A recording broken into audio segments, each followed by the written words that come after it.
boo ne boo koy méngale ak kuy distribuer ay billets automatiquement dans un pays aussi pauvre que le Sénégal tu te dis que loolu teguwul maanaam boo koy taqale ki nga ne te yow yaa tudd nga ne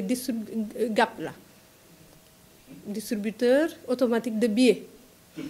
Est-ce que ñun on a besoin koo xam ne day jiite di def loolu leneen lañ soxla dans la commune de Dieuppeul-Derklé maanaam un maire qui soit un développeur économique local au service de la population koo xam ne un développement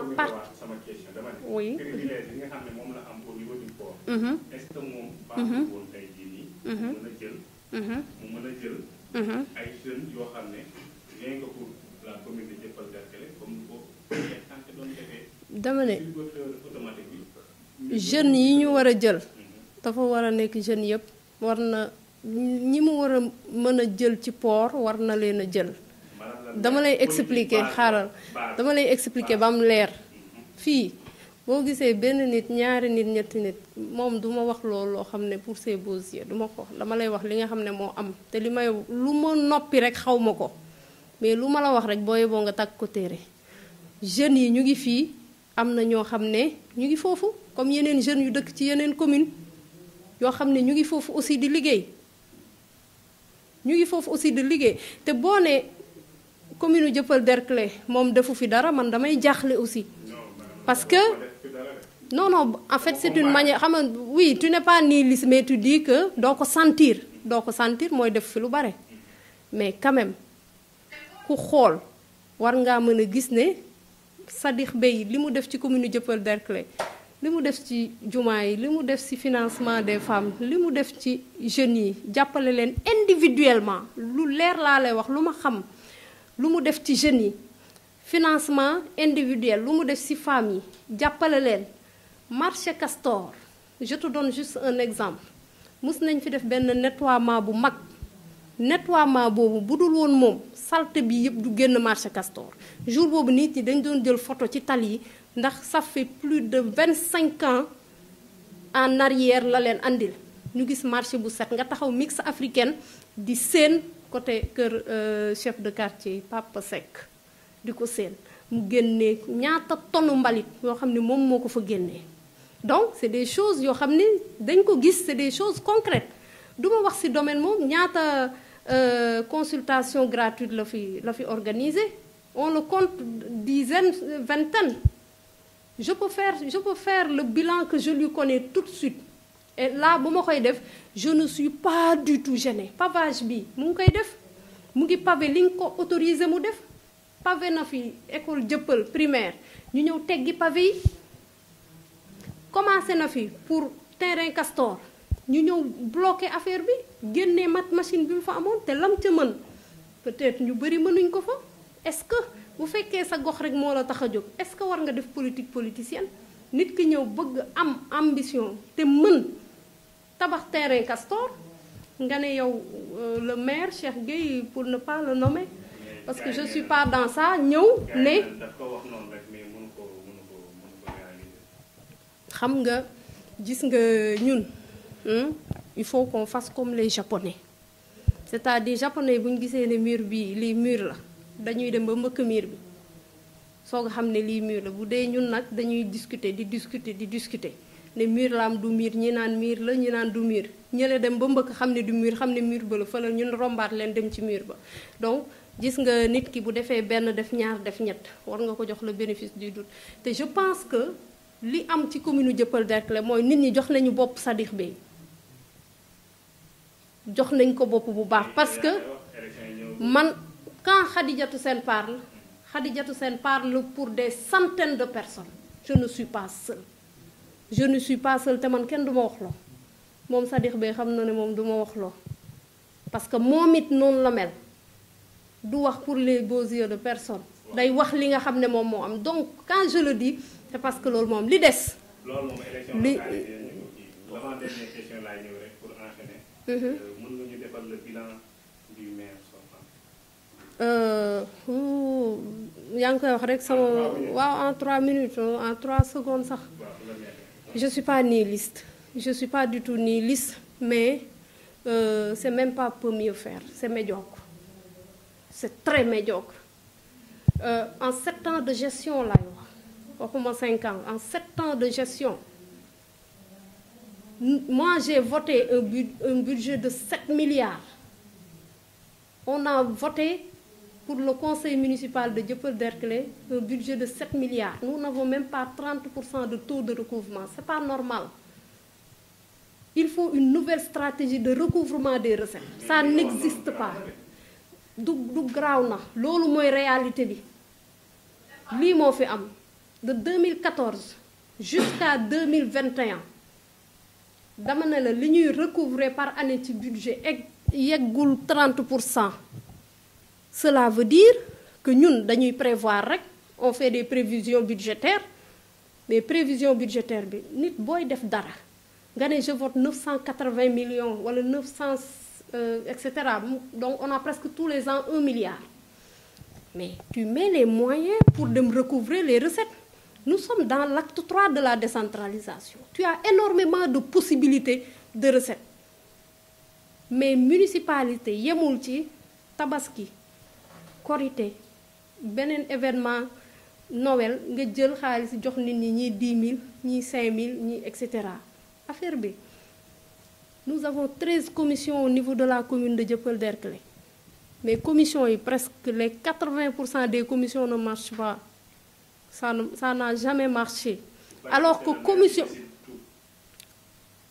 En fait, le code des collectivités locales li mu wax ci maire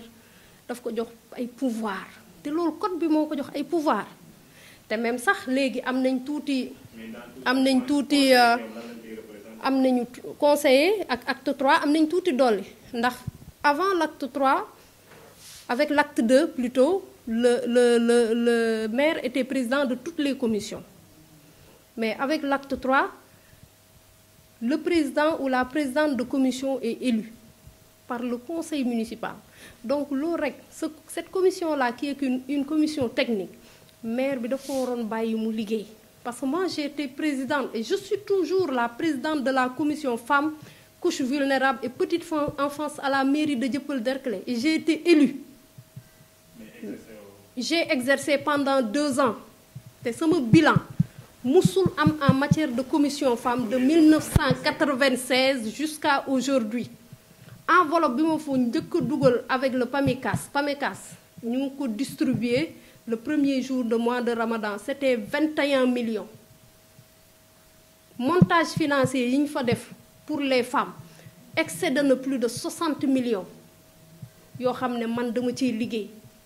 ci mobilisation 8 mars ci formation des femmes dama ciy liggéey. Donc maire dafa war a doon jox ay capacité ñi nga xam ne ñoom ñooy liggéey pour ñu mën a liggéey seen gox bi mais boo fekkee tu as des problèmes avec quelqu'un nga contourner ko. Tu as la possibilité,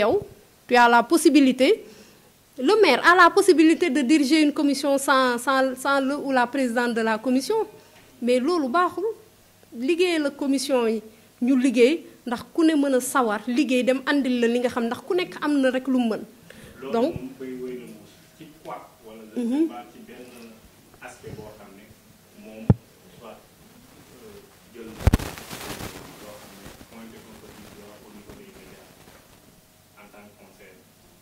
je n'ai pas compris la question. Défaillance yi ma am ci gestion. Pendant ces 7 ans. benn boo xam ne wala ñaar yoo xam ne pointé nga ko di doone ko lii da nga ko def te waroo ko woon def au niveau des médias. Mën naa wax ci 2 choses parce que moi je suis très procédurière. Commission des marchés au moins commission des marchés bu ñu koy teg nañ ko wax conseil municipal ñu xam ñan ñooy commission des marchés man mënuma la wax kan moo bokk commission des marchés. Beneen bi mooy compte administratif pour nga am ko ci mairie Dieuppeul-Derklé maanaam mooy ni ñu gérer année bi ak lan la ñu def lan la ñu jënd détail bi loolu mënoo ko am ci commune Dieuppeul-Derklé pour nga am ko c'est 2 ans après et cetera non boo koy am fii nga koy amee te loolu non il faut nga jëlee ko ci mairie Dieuppeul-Derklé pour préfecture mën ko am. Pour préfet mën ko am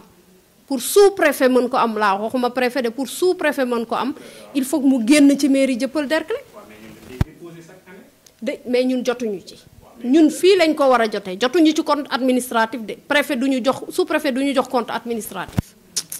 loolu il faut nga laajte war sous-préfet du ñu jox compte administratif maire moo ñuy jox compte administratif balaa nga cee jot dafay yàgg ba léegi compte administratif de gestion yi 2 années yi jotuñ ci. Mais comment pouvez-vous juger l'exercice wala la gestion de la mairie? Non ñun ay budget la ñuy jor ay budget prévision budgétaire ñu voté budget te budget bi que nga bëgg ko que nga bañ ko day jàll waaw day jàll parce que majorité mécanique moo fa am pour ne pas dire vraiment je n'ai rien contre mes amis conseillers pour ne pas dire majorité alimentaire mais dafa am majorité boo xam ne mënoo ci dara boo demee conseil municipal boo jëlee parole day metti parce que dinañ la saaga dinañ la distraire c'est partout pareil mais c'est normal quand même mais nañu xam ne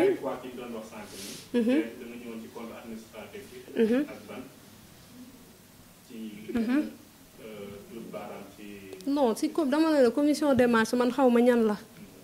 waaw loolu am naa ci droit ne xaw ma ñan la depuis 2014 man xaw ma ñan ñoo nekk ci commission des marchés ah loolu vraiment pour ma wax ci dara waaw parce que xam nga ñun dañ fi nekkal askan wi mais te fi ñu war a taxaw nañ fa ñun ñi nga xam ne ñoo nekk de l'autre côté ak mairie duñu ay ennemis nous sommes juste des adversaires politiques bu ñu nekkee conseil municipal dañuy waxante dëgg mais dëgg boobu pour ñu waxante ko des fois c'est très très très dur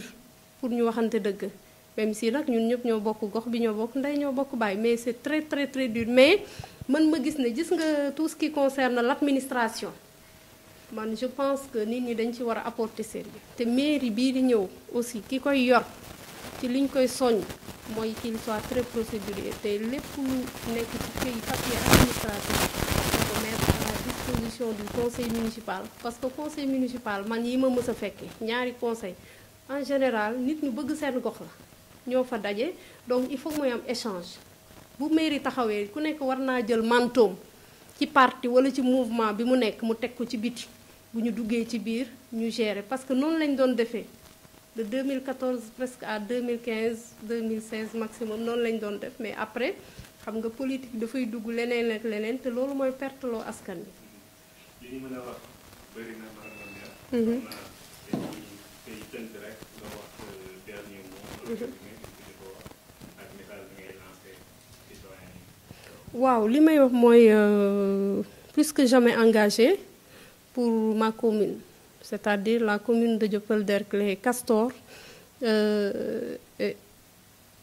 heureuse de le faire aux côtés de DG Bey, c'est-à-dire Aboubacar Sadikh Bey, ñu war a ànd ci élection locale yi nous au niveau du mouvement MAC c'est notre candidat. C'est le candidat du mouvement MAC, c'est le candidat de l'association des femmes pour le développement local. Donc ñu fas yéene ànd ak moom liggéey pour le changement enfin de la commune de Dieuppeul Derklé du nekk ay éléphant blanc nag xam nañ ne c'est réalisable mooy li nga xam ne vraiment mooy li gën a terre à terre ci lu ñu mën a def pour suñu askan mën a ne ouf de soulagement parce que depuis 96 boo ko xoolee ba léegi changement bu notoire amul ci commune bi et man je peux promettre aux populations de la commune de Dieuppeul Derklé qu'au lendemain du 23 janvier tout va changer. Inch'Allah. Merci beaucoup, madame. Merci.